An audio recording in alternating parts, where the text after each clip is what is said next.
স্কলারশিপের টাকা কোথায় গেল? জবাব চাই, জবাব দাও। সবাই কও না স্কলারশিপ যে পোস্ট মেট্রিক স্কলারশিপ, এটা তো government of Tripura plus government of ইন্ডিয়ার স্কলারশিপ।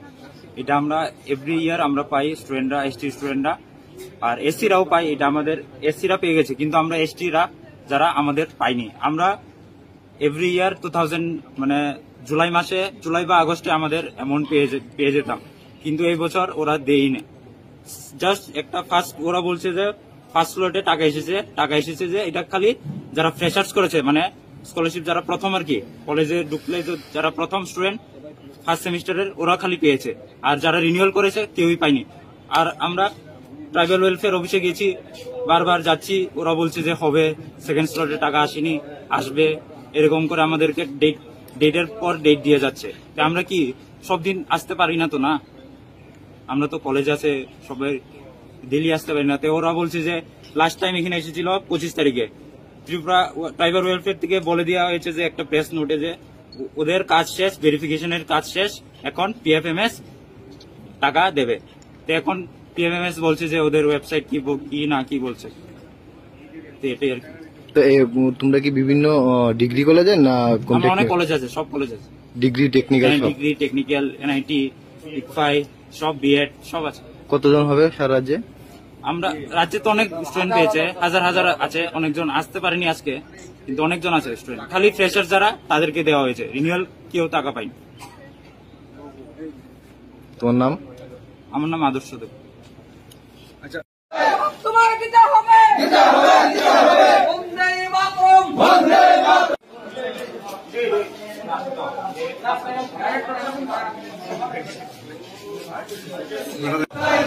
স্কলারশিপের টাকা কোথায় গেল? জবাব চাই, জবাব দাও।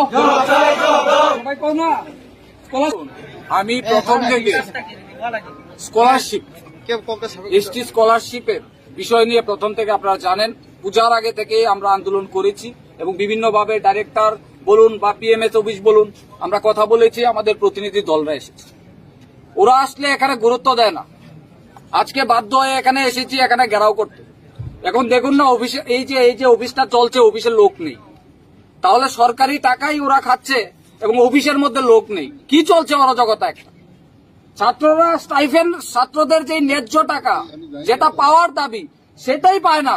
ছাত্ররা কি করে পড়াশোনা করবে? কিভাবে ছাত্রছাত্রী, এই দূর দূরান্ত থেকে ছাত্রছাত্রীরা এসেছে।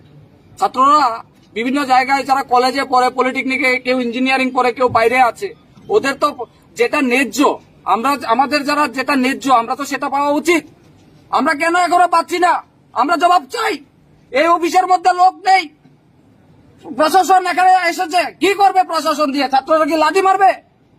লাঠি খেতে রাজি আছে। আপনারা দেখেছেন কিছুদিন আগে আমাদের ছাত্রদের উপর, ছাত্র আন্দোলনের সময় কিন্তু লাঠি পেটাই করেছে। তো এইভাবে লাঠি পিটাই করলেও এখানে যদি পুলিশ দিয়ে লাঠি দেয়, কোনো ভয় নেই, ভয়ের কোনো কারণ নেই। এটা ছাত্রদের দাবি, অবিলম্বে আজকের মধ্যে স্কলারশিপের টাকা ছাত্রছাত্রীদের দিতে হবে, কারণ এটা ছাত্রছাত্রীদের দাবি। স্কলারশিপ নিয়ে বারবার বলেছি, বারবার শিক্ষামন্ত্রীকেও চিঠি দিয়েছি, আমাদের যিনি এই যে মন্ত্রী আছেন মেবার কুমার জমাতিয়াকেও আমরা চিঠি দিয়েছি যে অবিলম্বে ছাত্রছাত্রীদের স্কলারশিপের যেটা প্রাপ্য টাকা সেটা আপনারা দিন। কেন দেবে না? ফান্ডের তো অভাব নেই, টাকার তো অভাব নেই, তাহলে স্ক্যাম কেন দেবে না? আমাদের যেটা স্ক্যাম পাওয়ার, আমরা যেটা বিভিন্ন দিন থেকে আমরা পেয়ে আসছি, আমরা এটা কেন এখন পাবো না? আমরা চাই অবিলম্বে দিতে হবে, কোনো ভাওতাবাজি না, কোনো কিছু না। এখানে অফিসে গিয়ে আপনারা ঘুরে আসুন না, আপনারা তো মিডিয়ারা আছেন, গিয়ে দেখুন না অফিসের লোক নেই। তো কি আর অফিস চলছে? এটা অরাজকতা চলছে রাজ্যের মধ্যে, এটা অরাজকতা চলছে। এইভাবে বেশি দিন চলবে না। ছাত্রদের দাবি, ছাত্রদের কথা শুনতে হবে সরকারকে, না হলে লড়াই হবে, প্রতিবাদ হবে, আন্দোলন হবে, আরো আন্দোলন গড়ে তোলা হবে, হাজার হাজার ছাত্রদের সমস্যা। ধন্যবাদ।